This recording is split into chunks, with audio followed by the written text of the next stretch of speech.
I never thought my own family would throw wine in my face. 4 years of building my coffee shop from scratch had finally paid off. The appraisal came back at $180,000, validating every early morning and missed weekend. Then came the family dinner, where my parents announced their plan to hand over my business to my brother Jackson. When I refused, my mother called me a greedy egoist, and my father threw his Merlot directly at me. I simply wiped my face and did something that changed our family forever. Where are you watching from today? Hit that subscribe button to find out what I did that left my entire family speechless. Coffee became my passion during my sophomore year at Arizona State. My roommate Travis had a simple pour-over setup that opened my eyes to flavors I never knew existed in a simple bean. While other business majors dreamed of startups with venture capital funding, I began saving every penny from my 3 part-time jobs, mapping out a path to open my own coffee shop someday. After graduation, while friends took corporate positions, I moved into a tiny studio apartment in a rapidly developing part of Phoenix. The rent was cheap enough to let me continue saving while I worked as an assistant manager at a local cafe. Every night I would research coffee suppliers, equipment costs, and commercial real estate listings. 2 years of living below my means finally paid off when I found the perfect location. It was a run-down former barbershop in a neighborhood showing the first signs of gentrification. The landlord seemed skeptical when I presented my business plan, but my enthusiasm and the security deposit I had saved convinced him to take a chance on me. The first 18 months nearly broke me both financially and spiritually. I named the shop Bronson Brews, opening at 5:30 a.m. and closing at 7 p.m. 7 days a week. There were days when only 8 customers came through the door. I experimented constantly with new blends, locally sourced pastries, and creating an atmosphere that felt both productive and welcoming. I developed relationships with coffee farmers in Colombia and Ethiopia, learning their stories and sharing them with the few loyal customers who appreciated the difference between mass-produced coffee and artisanal brews. Each month, I reinvested every dollar of profit back into the business, upgrading equipment and improving the space. Slowly, word spread. A popular food blogger mentioned us as a hidden gem. A local business magazine included us in their Rising Stars section. By the 3rd year, we had lines out the door on weekends. I finally hired 2 employees, both passionate about coffee culture. During all this time, my family showed polite but distant interest. My parents had always focused more attention on my younger brother Jackson. While I was methodically building my business, Jackson bounced between 3 different college majors before dropping out. He tried starting an online marketing company that folded after 6 months, then worked at our Uncle Tom's insurance office until he got fired for consistently showing up late. No matter what Jackson did, my parents found ways to praise his creativity and free spirit. Meanwhile, my steady progress received only passing acknowledgement during family gatherings. When the business valuation came in at $180,000 after 4 years of operation, I called my parents expecting some recognition. Mom said it was nice before quickly changing the subject to Jackson considering becoming a real estate agent. Despite their lukewarm response to my achievements, I still craved their approval. So when Mom called about a special family meeting at their house explaining that they wanted to discuss something important with the extended family present, I felt a flicker of hope. Maybe they were finally ready to acknowledge my success. The day before the gathering, I visited an upscale wine shop and purchased a $300 bottle of Cabernet Sauvignon. The price made me wince, but I wanted to bring something special to celebrate with my family. I even rehearsed a gracious speech, accepting their congratulations, planning to announce my intention to open a second location within the year. I arrived at my parents' colonial-style home in Scottsdale right on time, the expensive wine bottle cradled carefully in my arms. Mom greeted me with a warm hug that lingered a bit longer than usual. Dad clapped me on the shoulder with what seemed like nervous energy. Something felt off about their welcome, but I dismissed it as my imagination. Walking into the living room, I noticed my Aunt Janine and Uncle Frank whispering in the corner, falling silent when they saw me. My cousins gave me strange looks before quickly engaging in obviously forced small talk. Only my Aunt Amanda offered a genuinely warm greeting, asking specific questions about how the coffee shop was doing. The dining room table had been elaborately set with the good china and crystal glasses normally reserved for Thanksgiving or Christmas. Whatever this meeting was about, my parents had gone to considerable effort to make it special. My brother Jackson arrived 20 minutes late as usual, but instead of the gentle ribbing he typically received for his tardiness, my parents seemed relieved when he walked in. After appetizers and small talk, my father stood up and tapped his glass for attention. His speech started with familiar themes about family supporting each other and the importance of helping one another succeed. I smiled, waiting for the conversation to turn toward my achievement. Then came the words that made my stomach drop. "We have a wonderful opportunity for our family, especially for Jackson," Dad announced, placing his hand on my brother's shoulder. "Bronson has proven he can build a successful business from nothing. Now Jackson needs a fresh start, and what better way than with a thriving coffee shop already established?" The room went silent as everyone looked at me. My mind raced to catch up with what my father was suggesting. Surely he did not mean what it sounded like. But the next words eliminated any doubt. "We think it would be best if you signed over Bronson Brews to your brother," Mom added her tone, suggesting this was a perfectly reasonable request. "You know how to build a business now, you can always start another one.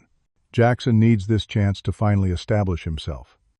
I looked around the table, certain someone would acknowledge the absurdity of this proposal. Instead, I saw nodding heads and expectant smiles. My Uncle Frank chimed in about how generous this would be. Aunt Janine mentioned how wonderful it was that I could help my brother this way. Only Aunt Amanda remained silent, a troubled expression on her face. "Is this a joke?" I finally managed to ask, my voice barely above a whisper. "We are absolutely serious," my father replied, his tone hardening. "This is what the family needs right now."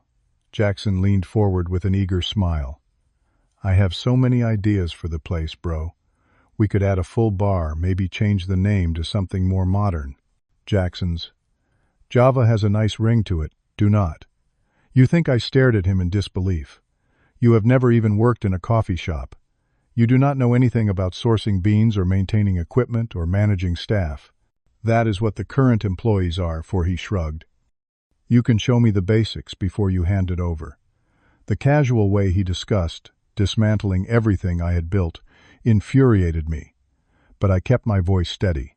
That is not going to happen. I built this business from nothing. It represents 4 years of 17-hour days and every penny I could save. My mother reached across the table for my hand, which I pulled back. "Honey, we have already discussed how this would work. Jackson could take over next month. We figured you could stay on for a few weeks to train him."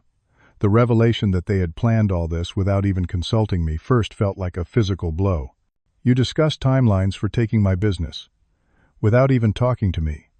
Family helps family," my father stated firmly, as if reciting an indisputable law of nature. "Your brother needs this more than you do right now." "I need this," Jackson protested. "You make it sound like charity." "I am doing Bronson a favor by taking this business to the next level." The sheer entitlement in his voice broke something inside me. "I am not giving away my business. Not to Jackson, not to anyone." The temperature in the room seemed to drop. My mother looked genuinely shocked, as if the possibility of my refusal had never occurred to her.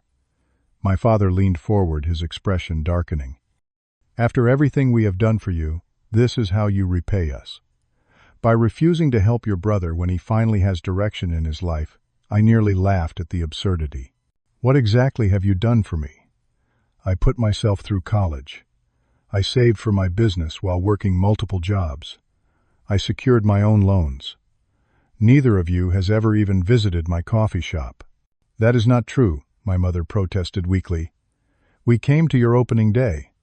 "For 20 minutes, I replied.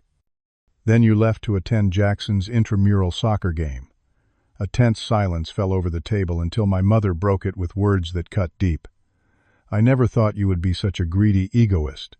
Success has clearly changed you, and not for the better." I opened my mouth to respond, but before I could speak, my father stood up, face flushed with anger. He grabbed his wineglass and threw the contents directly at my face. The red liquid splashed across my cheeks and shirt, dripping down onto my lap. The room froze in shock. No one moved or spoke, as I slowly picked up my napkin and methodically wiped the wine from my face. In that moment of silence, I saw my family with complete clarity for the first time. The absolute stillness in the room was broken only by the sound of wine dripping from my chin onto the white tablecloth. I carefully folded the napkin and placed it beside my plate, then looked directly at my father. "You know, I realized I have been waiting my entire life for your approval," I said, my voice calm and steady. "But right now I am wondering why that ever mattered to me." The unexpected composure in my response seemed to unsettle everyone more than if I had shouted or stormed out. I stood up slowly, pulling a small notebook from my back pocket, the same one I used to track inventory at my shop. "Let me share some numbers with you since none of you ever asked. 3,241. That is how many consecutive days I worked without taking a single day off during the first 3 years. 67. The number of loan applications I submitted before finding a bank willing to take a chance on me, $14,300. The medical bills I paid out of pocket last year because I could not afford health insurance while building my business." I turned to Jackson, who suddenly seemed unable to meet my eyes. 0. That is how many times you have asked me about my business beyond wondering if I could give you free coffee. How many times have you asked about profit margins, supply chains, employee management, or customer retention? How many times have you shown any interest in actually learning the business rather than just taking it? My Aunt Amanda, unexpectedly, stood up beside me. "I have kept quiet for too long, but I cannot sit here and watch this," she said firmly. "For years I have seen how differently you treat these two boys. Nothing Bronson does is ever good enough while Jackson gets praised for the bare minimum. This request is not just unreasonable, it is cruel." My mother gasped. "Amanda, this is a family matter." "Yes, it is," Aunt Amanda replied. "And as family, I am telling you that what you are doing is wrong." Jackson pushed back from the table, knocking over his water glass. "This is ridiculous. The shop is already established. Bronson can just start over since he knows how to do it now.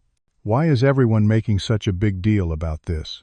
His words revealed everything about his character and how little he understood about building something of value. "Start over," I said.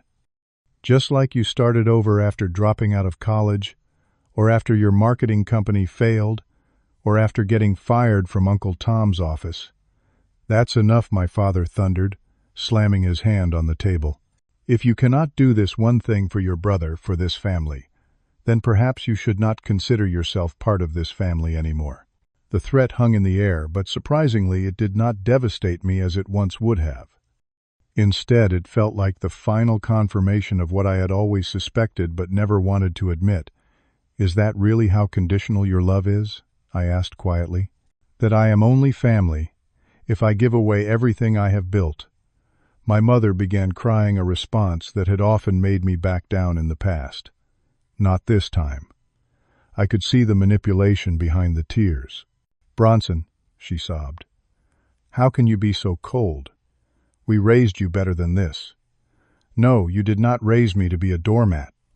"That is something I taught myself because I desperately wanted your approval. But I am done with that now."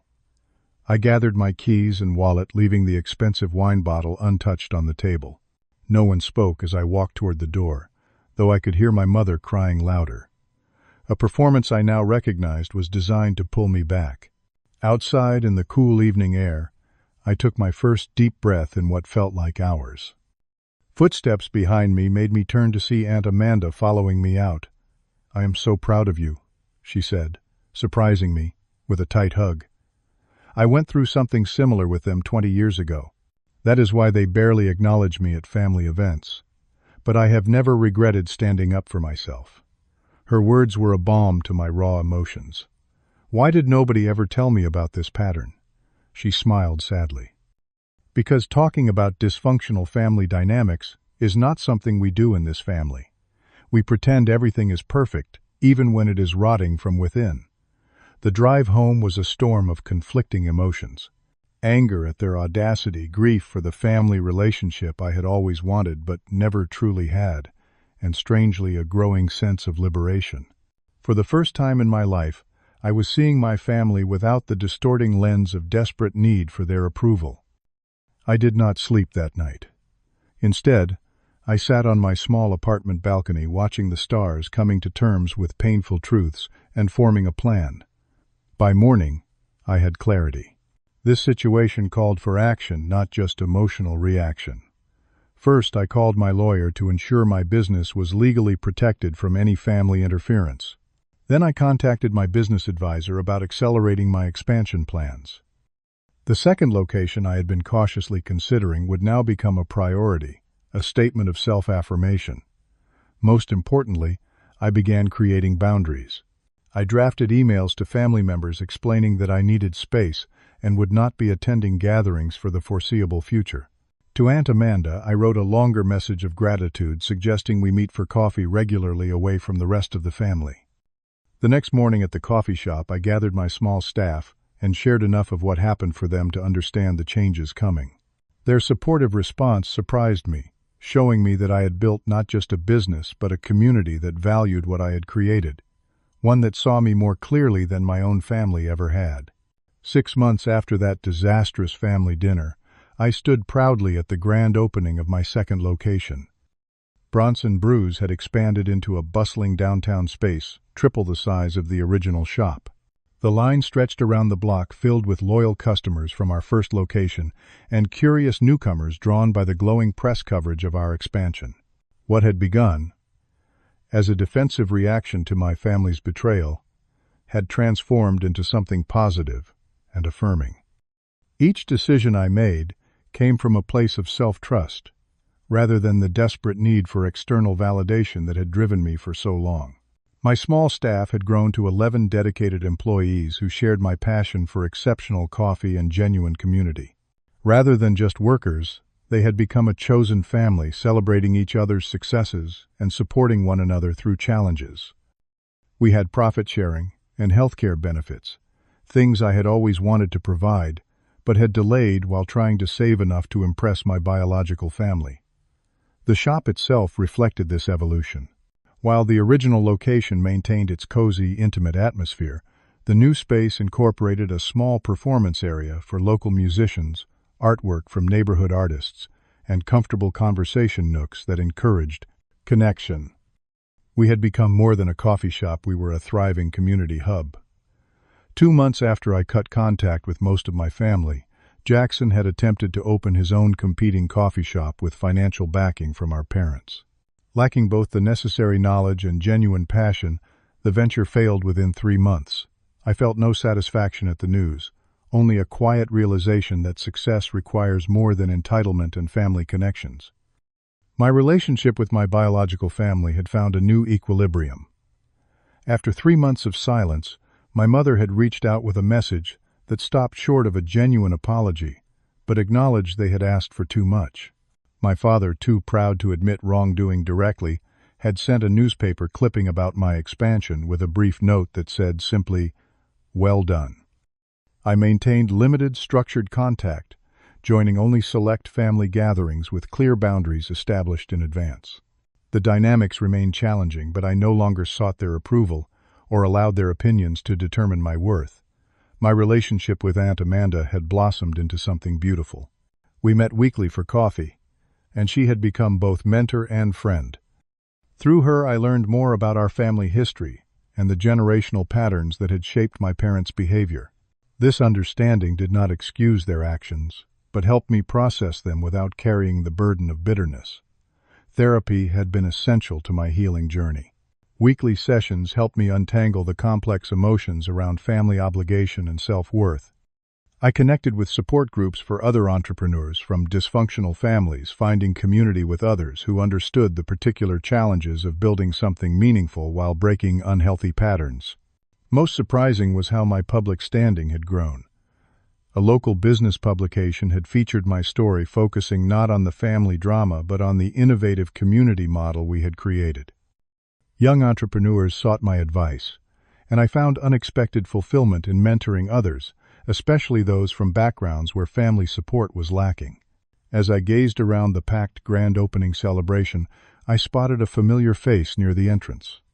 My brother Jackson stood awkwardly at the edge of the crowd, clearly uncertain of his welcome. Our eyes met, and after a moment of hesitation, I nodded slightly. He made his way through the crowd toward me. "I do not want anything," he said immediately. "Just wanted to say this place is impressive. And maybe I did not understand what went into building something like this." It was not an apology, but it was the first time he had acknowledged my work on its own terms. We spoke briefly, the conversation stilted but civil. Before leaving, he asked if I would be at our cousin's wedding the following month. I told him I would, and for the first time the prospect of a family gathering did not fill me with dread or desperate hope. The question I now faced was not whether reconciliation with my family was possible, but whether it would be healthy and on what terms. I had learned that forgiveness does not require forgetting or removing boundaries. It simply means not allowing past hurts to dictate future choices. True strength, I discovered, had nothing to do with winning family conflicts or proving my worth to others. It came from creating something authentic despite the voices, internal and external, that questioned my vision and value.